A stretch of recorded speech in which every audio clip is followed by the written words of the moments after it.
Good morning. Glad to be here. Little housekeeping before I go. I like Chris. I like your shirt. We didn't even call each other. We wore the same one. I'm glad. Chris is proud of the new shirts that we've gotten. So yes, we're good. I will say a little housekeeping. Next week I will not be here. I'll be in North Carolina on a family trip that we've been taking with all of my dad's family for over almost 40 years. But I guess Chris or Andy can fight over who's going to do the press conference next week. If I stand up there, Rick will come back. So we will have one next week. So. But it will be somebody else other than me. Thank you all for being here today. I was going to say we had a great week last week. First off, it was great to have the people from the EDA in. It was great for the grant announcement. Again, they're investing $12.25 million in the new maintenance facility, the build out for Project Titan, the next 3 hangars. So that was great. More than anything else, it was great to have them in town because we got them to show off Pensacola, and we began to look at other projects we could go into the forward, future diversifications besides just what's at the airport. So I know Scott Luth took them around, went to a dinner with them just to get a chance to know them. Also was very interesting is the undersecretary who was here, Dr. Fleming, actually served in Congress, freshman at the same time with Ron DeSantis. So he and Ron were fairly good friends. So it's always good to have somebody else who you meet and work with that it's good to know your governor. So that was good as well. I would say also I want to give a big appreciation to Zach Panici. He is working for his Boy Scout Eagle Scout badge, and he's been doing the repainting of the Frisco locomotive 1355. That's somehow, I don't know how it got to the middle of the garden, but it does not appear that it's moving. So we have to keep that thing up to date, and I really appreciate him. I know he organized. He had several military folks there as well, Marines and people from the Navy base that were doing a part of that. It's a 170-year-old locomotive. Again, like I said before, it's there, and we have to take care of it from Parks and Rec. So we really appreciate Zach and want to give him a thank you.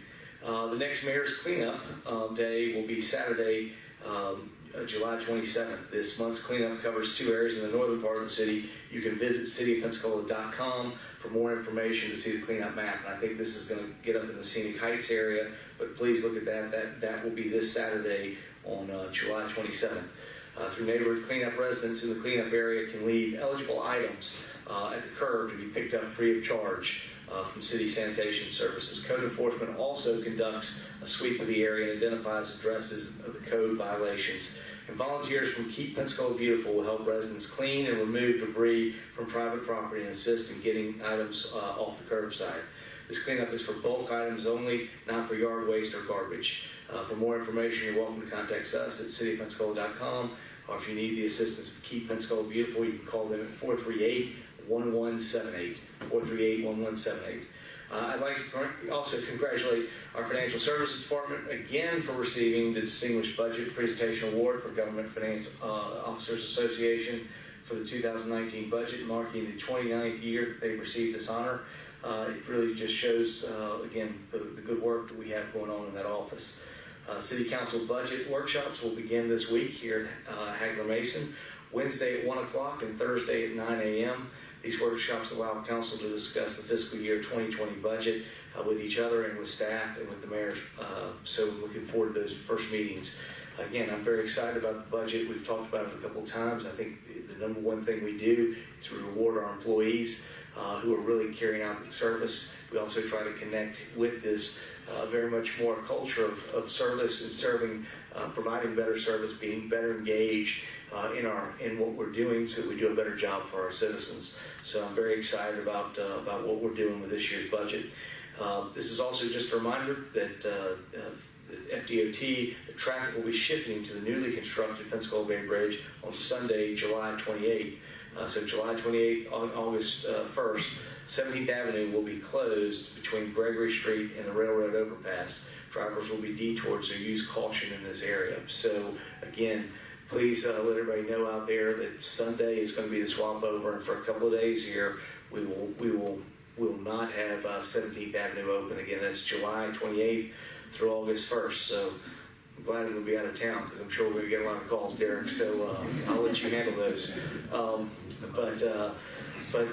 Again, looking forward to some things. Lastly, I want to speak to just one thing that's also happening. Go back to where we are with the shooting. I'm not going to talk about anything related to the investigation because we've said very clearly that investigation needs to go forward without any prejudice and needs to make decisions. But I want to be clear, and a couple of citizens were under the belief that we were not doing anything. We have been doing a number of things.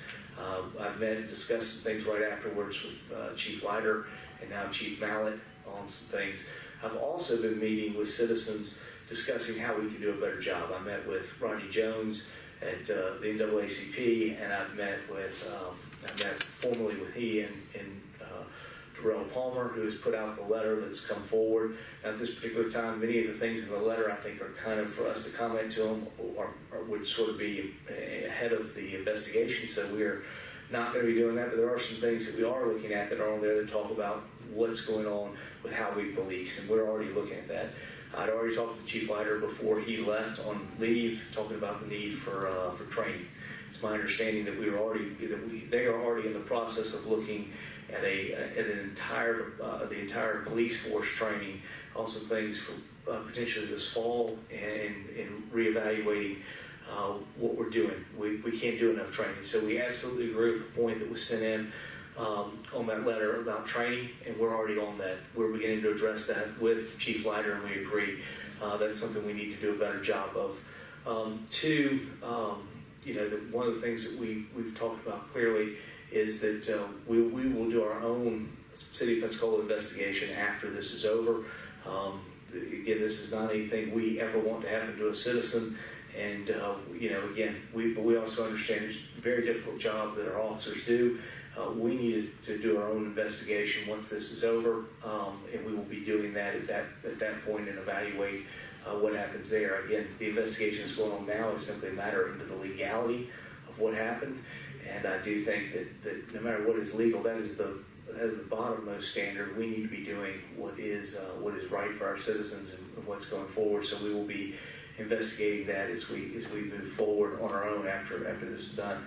Also, we've made it very clear that when it's all when we can release everything and the investigation is over, we will be more than happy to share the information and the film body cam footage. We'll be happy to share all of that and discuss that with groups we plan to work with. We've been talking with some of the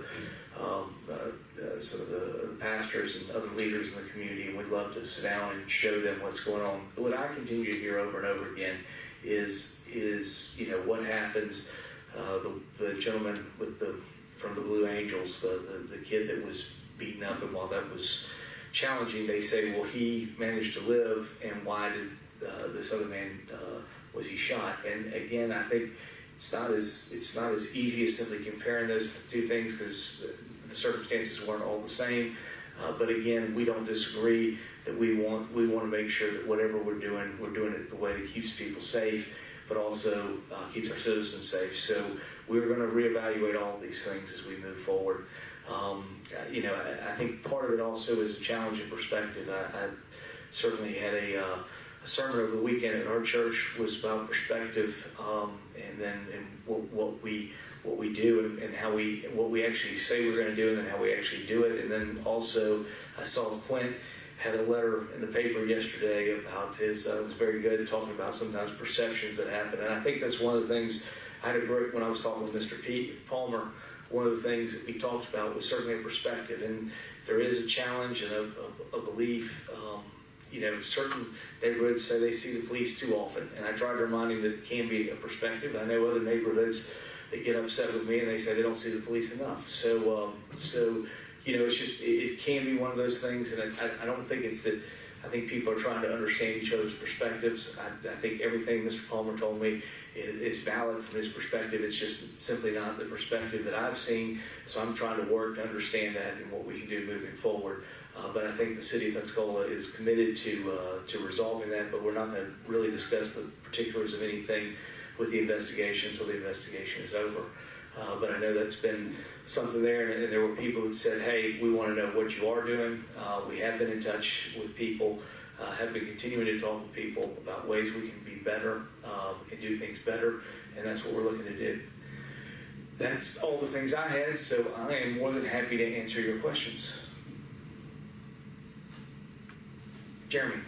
On the shooting, you said that when y'all were down there, you had spoken to some kids who had witnessed this and looked into getting them counseling. Is the city doing anything further in that? My understanding is there was counseling provided. I know Tara Spencer was out there working with that. I will check and see what continues to be done. I was told that yes, they were getting that, but I will follow up with Tara and see what's happening if that's continuing to happen. But I do know that I was told that they had seen counseling originally right after, and I don't know what they're continuing to do. Yes. I just want to make sure everybody's finished with the shooting because I'm going in a whole different direction. Okay. This is actually parking, and I know essentially that's DIB, but you've also been, pretty forward about some of the parking issues downtown. A friend of mine went down for gallery night. I went to park in one of the lots where they use the app, and so it came at gallery night rates in effect. I don't know if I'd never heard of this before, and so it says how many hours do you want? It's like I want 2 hours, and that's not even an option. It was a 4-hour minimum. So for them, they just ended up going through another lot and giving the money to a school group.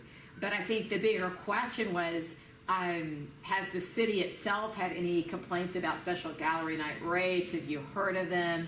And then what is we've talked about it, I guess, in the past few weeks about the DIB as it evolves, things changing, but how are things looking right now? Well, one, I don't know of anything that the city is doing on the public spaces. Right.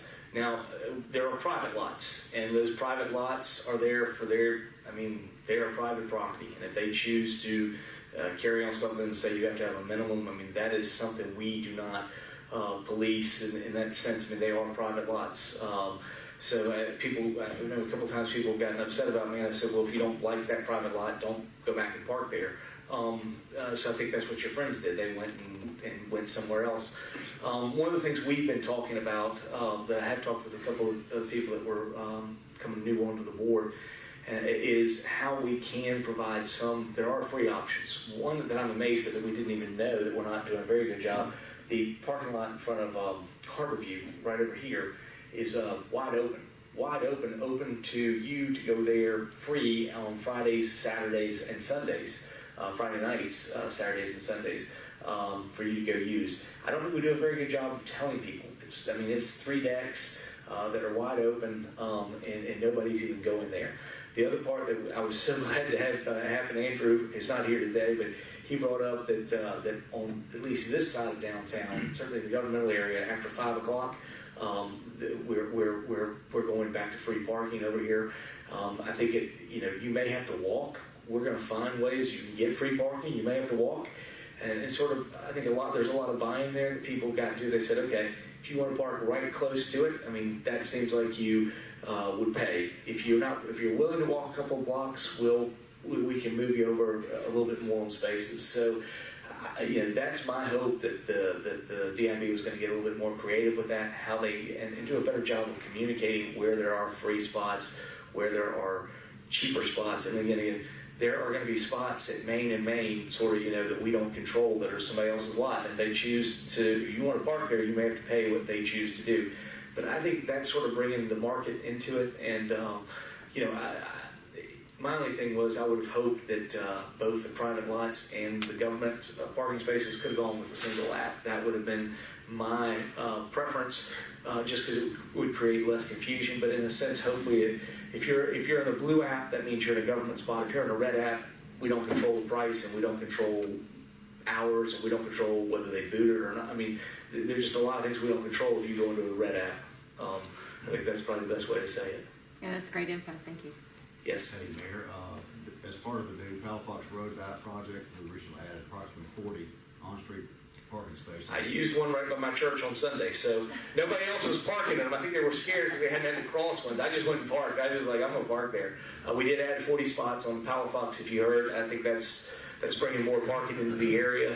I used one of them before church on Sunday, so they're there. Go use them. I've gotten a lot of positive feedback from the bike lanes. I drove it the other day. I thought it was terrible. They must be going to be doing another coating. Okay. Tonight they'll finish. Okay. Because I was like, it just didn't seem finished, but everything was out there. Like they didn't have the crosses for the individual marking the spots. And there were a couple other things. I saw the merge had not been painted in yet, so there were a couple of things that looked like they were going to do. So tonight they'll finish that up. But overall, I was very pleased with it. I thought it looks good. I think it draws attention to some of the things that are going on in other cities. I think it slows the traffic down in that area, and it encourages people to bike and walk. So, I thought those were all good things. I think having the additional parking are good. So again, I'm optimistic, and I'm looking for our unfortunately, I know we'll be gone, but I think our Complete Streets new hire starts next Monday. So he'll be here, and I hope we can replicate that. As I've said a couple of times to people, this is not the end. This is the beginning. I know there was some consternation as to why we didn't paint the whole thing green, and while we would have liked to, that would have used all of our money up, and we wouldn't be able to do more painting. So we decided to be a little conservative and paint some areas, but we are using that green paint in certain areas, if you've seen, to designate that, and we're gonna keep trying to put as many of those in. We're trying to work with all the dollars we have, so we're trying to stretch them as far as we can stretch them. Going back to the shooting issue, Yes. You mentioned the city's going to do its own investigation. Is that normal? I think it's going to be normal for us from now on. I mean, we are not doing our investigation is just to check and see what we did. I mean, I think we need to step back and evaluate anytime something goes wrong. You got to look at what happened and what you did and did not do. And again, I want to say, in some way, I'm not trying to prejudge what the officer did and say anything was wrong one way or the other, but clearly our expectation is not to have a dead civilian there. So in that matter, that's what was wrong. So how do we learn from that, figure out what we did? And I think that's going to be very important. As I said before, the legality of it is the bare minimum. I think the citizens of Pensacola, all citizens of Pensacola, deserve a higher standard than just the bare minimum. So, from our standpoint, we want to learn from it. And would it be the police department doing the investigation, or would it be? It'd be the city with the city. I mean, we're going to be working with the police department, but it'll be our office as well. It's going to be an internal city position. I mean, we're not looking. I mean, from our standpoint, we're trying to evaluate what we did and how we can do better. And you mentioned a letter. I haven't seen it. It was the one that came from. I thought it was up there on Facebook. I thought y'all would have seen it. It came from the group representing the Crawford family. It's on Facebook, so I apologize if I assumed you'd seen it. There were a couple of demands in there they asked for. There were about 3 things they asked for that I thought were in any way that the city did anything it would interfere with the investigation. And there were about 3 other things that simply asked for the city to do things within what we're doing. Where we are right now, one of them is from training. We're already on that. We're going to do that. One of them talked to about the issue with marijuana usage and what we're going to do. We are looking at how we police. I'm not sure we're just totally decriminalizing, but we are looking at how we police that, and we're going to be evaluating that from our own standards internally and how we do things moving forward. So, again, I take the letter and the things that were asked seriously. I'm not saying I can do every one of them, but I am going to work and see what we can do and evaluate each one of those. Would the city investigation carry any repercussions? Apart from any FDLE finding, like assume FDLE doesn't find anything amiss with the city investigation. If they found something amiss, carry repercussions? I think the city's investigation will look at what the expectation of city employees to do, and we'll evaluate that. It's not going to be a question of legality, though. We don't handle that. That's not what we do. But I think what we want to establish is what are expectations we have. If our mission says we're supposed to be the best at what we do, if we're supposed to be the best at what we do, then we've got to reconcile that probably is not the desired result. Even if an individual is combative in a situation, we could probably handle it better, and we just need to learn from it. So, I don't want to prejudge what we're doing or how we're doing it, but we're going to look at it and see how we could have been better. Can you re-clarify the state of the officers that were involved in this incident? My understanding is the one officer who fired is right now is not working. Is Chris? And the other officers that were involved are still working, but the one who shot is not. He's been suspended. Administrative leave. And administrative leave is leave with pay, right? Correct. At this point, they're innocent until proved otherwise. So at this point, that's where we are. Do you have an expectation when FDLE will finish the investigation? I was told it could be a couple months. Has the city been approached with anything that would filter into this investigation, like videos of this?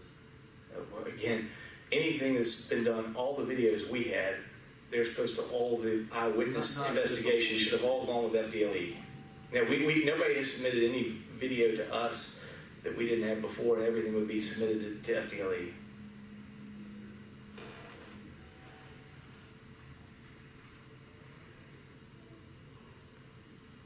you have more shooting stuff? All right, what's next, Jeremy? All these hires you're doing, I don't think any of them are department heads. Do any of them require council approval or? We did have a couple that required council approval, didn't we? Didn't Kareth? John Pittman? Sanitation director went. Kareth? Didn't Kareth go? Eric doesn't require council. Okay, all right. He's not a department head. Okay, so we did have John Pittman. I knew we had somebody that was there. Is that the only one? That's the only one right now, and certainly, I don't know what may happen as we evolve neighborhood services. It may become a department. At this point, it was not a department head, so Mr. Powell was not required to be there. But I'm not sure in the future that as we look, we're trying to create importance in neighborhoods and how we administer things. So as we go forward, I'm not saying that may not be there at some point, but it's not there right now. And has council already approved Pittman? Yes. He is here working. Matter of fact, he's picking up, I guess my recycling's getting picked up today.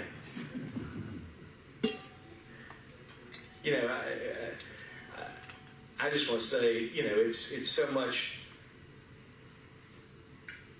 there's a lot of things that end up, we talk, we do other things, but I always say so much of what we do is people want to make sure the garbage gets picked up, and I think John, in the short amount of time he's been here, I think it's been good. I have not heard anything, and just to see what that went through, and we certainly, I really, his name's escaping me. Who was when I first started here, I hated losing him, but going through that transition, I just want to compliment that department. They've done a great job of going through some transition and getting a new director, and I really have heard very little dissatisfaction. In fact, it's probably one of the higher areas of satisfaction I hear in the city is with our sanitation department. So, I think I appreciate the people that head it, but that really speaks to the people who go do it every day.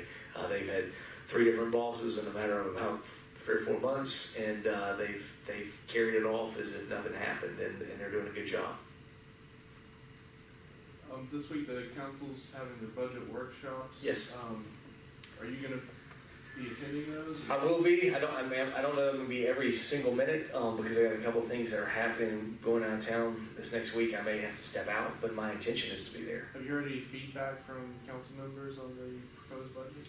I mean, I've talked briefly with them about it. I haven't heard anything dramatically different. But we'll see what goes on. Nobody's going to be in agreement on everything when it comes to money. So, this is what the council does. They one of the things they do is evaluate how spending happens. I'm sure, as you've seen, there are challenges even within the council sometimes how to spend it. So I don't expect them to be perfectly happy with everything we put out there. I do think what we put out there is a good plan to go forward. I don't think it's perfect, but I think it really tried to address the things we saw both in the very first questionnaire. We asked people about challenges within in the department and working at the city, and also the employee engagement survey. I think it ties into the mission and allows us to begin to push different ideas, with our employees to compensate them, but also put in a merit system that begins to tie what they do to the goals and missions of what's happening. And the closer we can do that, the closer they'll be engaged to understanding what it is we want them to achieve and the services we want them to take care of for the city and the citizens. So, again, there's no perfect budget, but I think it's a very good job, and I really appreciate staff working through it and moving to get it done. Yes? We did meet, Mr. Barker and I met individually with each of the council members, so there's been an initial briefing on the budget. I think that was while I was in Europe. Yeah, y'all did. Yeah. Except for Gerald, obviously, with his health issues, the only guy we had. By the way, it was great to see Gerald back again at City Council this past week. Even though we didn't get his vote on the other one, it was great to have him back, and it was great to have him back here. It's just good to have him. I was glad for his health that he's doing better. He looked good, and I'm glad he's strong enough to get back up here and come to the council meetings. I'm excited by that, and I hope his health is turning in a more positive direction. This may be one for Chris.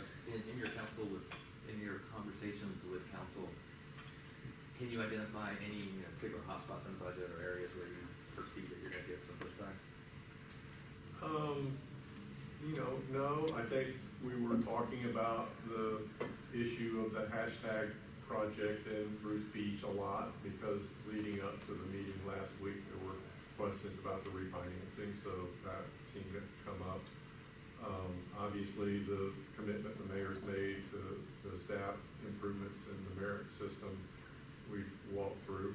And then, as you'd expect, it comes down to the capital projects and LOST, and they all have different ideas about, prioritizing projects and things. But nothing out of the ordinary. Usual questions. Staffing levels. Did everybody get what they want? No. You can't give everybody everything they want. So. Yeah. I would have liked to have had some additional team members, that we could have had some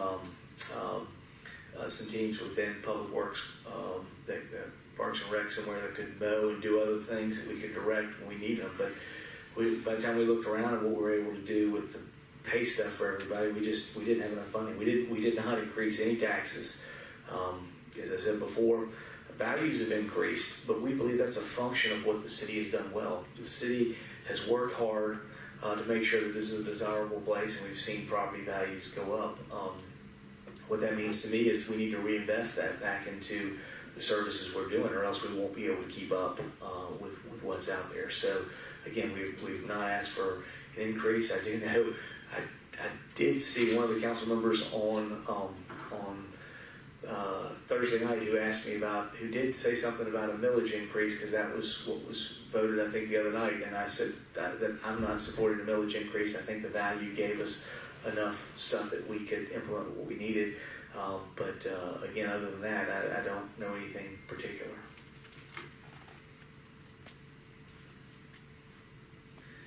I guess some of those council members decide they don't want to run. Maybe they were thinking about that. But anyways, it all worked out.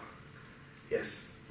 Can you talk a little bit about the $17 million and why you think that's a good idea? And as far as you're concerned, is that money earmarked for SCAPE or?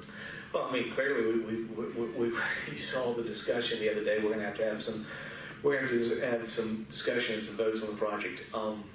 We looking at it collectively over what we believe. For myself and our staff, believe what is the most effective to adding additional value to the city and to the citizens. Believe the SCAPE projects and the things that we put forward are certainly things that make us a more competitive city to grow and have economic growth in. We believe that provides us growth, which is why we believe that we need to make that investment. will there be some discussion on some other things? Probably, but we're looking at that. I mean, are there places within the CRA that we could have been looking at Jules 505 years? Absolutely. But I see Marcy behind you. We're going to work on that, and I think it's mainly targeted.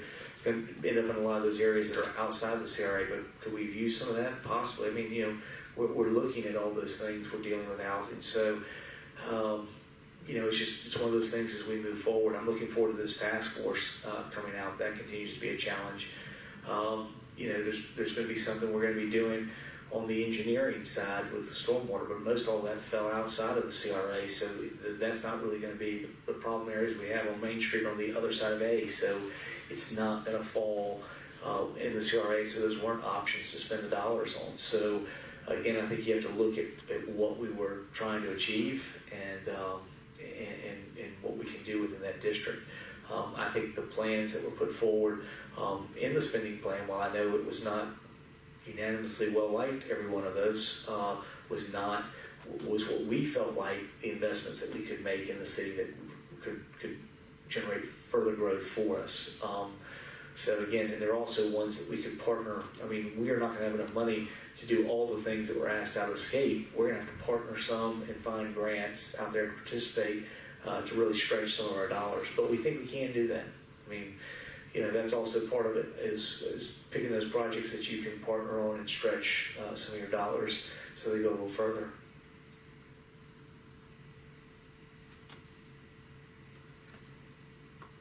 Is Fish Hatchery still hanging out there? Is that still My understanding that it is still around. I'm not sure what's happening. I'm told they're now looking at something in Panama City. I don't know. They did look at a site on the port. We came back and over and showed them a port site, but the fact they haven't moved on it leads me to believe they're probably looking at other sites. But again, from our standpoint, we do believe that research, eventually marine research, is going to be a part of that. We would love to have gotten it kicked off with something. I thought the hatchery should have been there at the port in the first place. It seemed like it would be a more logical step in what we were looking to do in beginning to deal with marine research at the port. We've got the oysters going on out there already. Love to find a way to do more, but we'll continue to work at that. Is there any chance that, like on this Bruce Beach project, that the UWF maritime element of the park project that never got realized would work its way in? I mean, it's potential. I think as we move forward, it's more applicable to the overall what we wanted to see in the park than just with the hatchery. Because it develops more parts of it, whereas that money was pretty much for the hatchery. I mean, that was the priority of what FWC wanted. That was the priority they negotiated. So are any of those funds going to go into Bruce Beach? No, I don't think so. I mean, aside from the hatchery, I just mean in developing Bruce Beach. Oh yeah, I think there are all kind of things to look at as we move forward with Bruce Beach. I mean, I think it does give those things. I think the hatchery program was a single purpose kind of use. I think this is much more multi-purpose, and there should be other things that we should be able to connect it to. One of them, I went to the Mayor's Institute for Design. There are things with the National Endowment for the Arts. There are things that we could be doing in that part with grants from the National Endowment for the Arts. We just have to go. We got to go a project. We got to go apply for them. So, I think there are all kind of things that are out there. Opportunities for us to partner as we move forward. There may be some other NERDA dollars we could partner with DEP about as we move forward on that location. It's not going to be the hatchery dollars. I mean, that's FWC wants a hatchery, so they're not going to give up those dollars. It's going to be a hatchery, and they're looking to see if they can place it somewhere else. And we would have loved to have looked at it with the port. I understand if they have Pensacola fatigue after going through that and maybe looking somewhere else, but again, we did meet with them probably 4 or 5 months ago and offer a solution with Amy, and I really appreciate her willingness to work and look and see what we could do. You said Amy was going to be looking into health clinic stuff. Right? Amy Miller was looking at the other one. So yeah. Amy Lavoie is continuing to look at that, and we are continuing to look there. Where are y'all on that? I think we're still I know we were evaluating what we had. We have to provide the cost savings. Dick was Mr. Barker was pretty clear with us that we would have to find some kind of savings to that would allow us to, because the budget's balanced right now, to put more money into the clinic. We'd have to find it from somewhere else. So I think that's what we're working with, seeing if there's some things in a wellness program or stuff that we could do, and then get the county to buy off an agreement we could get with them. So it's still progressing forward. Is there a chance it could happen this year, or will it probably not? I mean, it'll happen. It's still possible. I mean, it's just a case of, can we get something done between now and the end of September with the county? I don't know. I mean, we're trying, and we got to find the money too. So that's Amy's trying to find the money, and then we will see what we can do and negotiate with the county. Now the new county administrator's here, y'all back on the homeless? We did. We met in July, and we will meet again here. We had a good meeting with Janice came over. First time Chris and Janice had a chance to work together. We did meet with them. We did discuss that. We did look at, there are a couple of things that we think that was, the sort of what we came out of that summit and trying to pick it back up. And, some things happened at the county that sort of pulled us away from that, but I think they're right back ready to get focused on it. One, they agree, we all sort of agree that perhaps the thing with the day center, and also maybe starting a smaller, I guess, sort of village, like doing a tiny home kind of village that would be transitory housing, is something we're looking at. Again, we think a lot of our partners will also solve this need, but we kind of want to show something by example.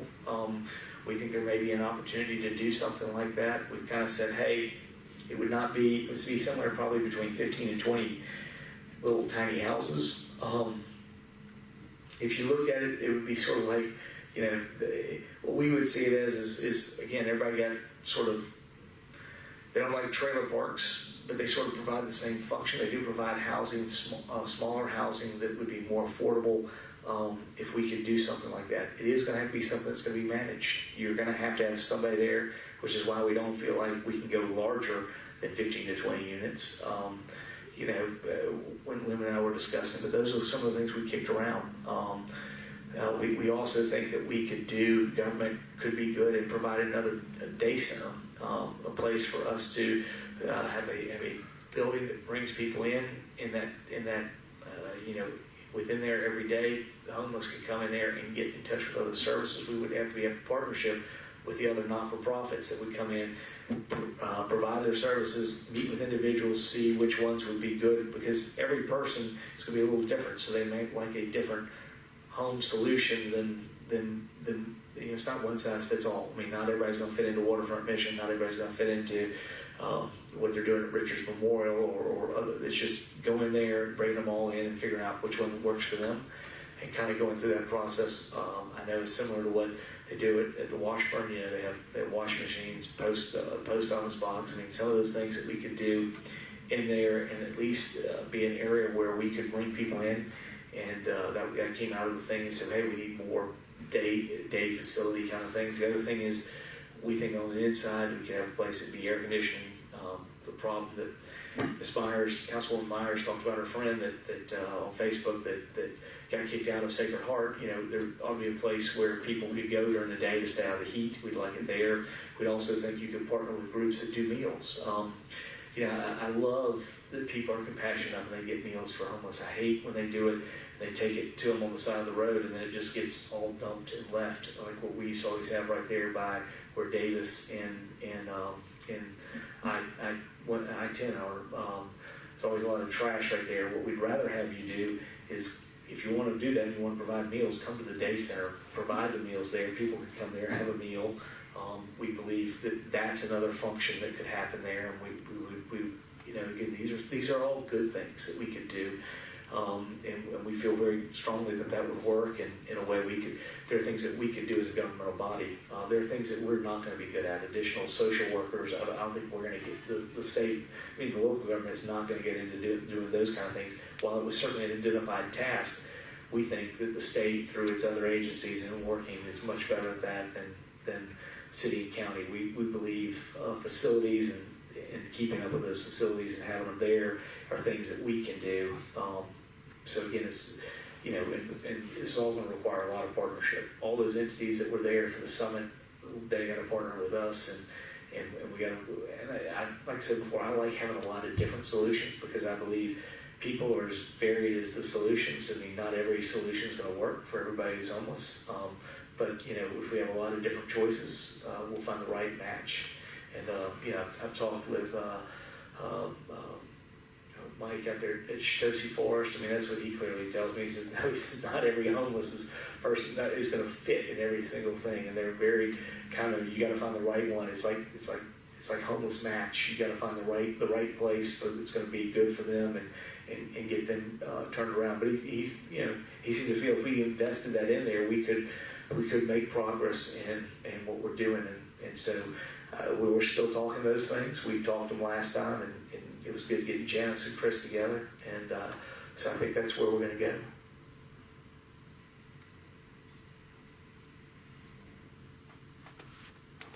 All right. Thank you all very much. Next week it'll be Andy or Chris here, so they'll do a good job.